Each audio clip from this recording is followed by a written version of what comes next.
അസ്സലാമു അലൈക്കും വറഹ്മത്തുള്ളാഹി തആല വബറകാതുഹു. പ്രിയമുള്ള മോമിനാത്തുകളെ, മഹാനായ അനസ് റളിയല്ലാഹു അൻഹുവിൽ നിന്ന് നിവേദനം.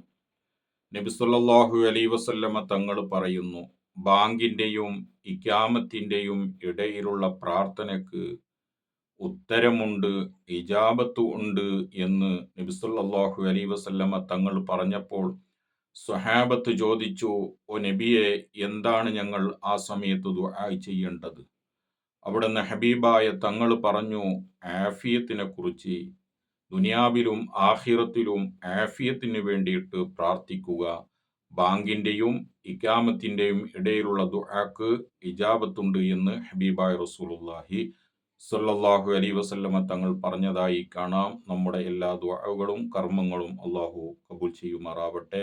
ആമീൻ. അസ്സലാമു അലൈക്കും വറഹ്മത്തുള്ളാഹി വബറകാതുഹു.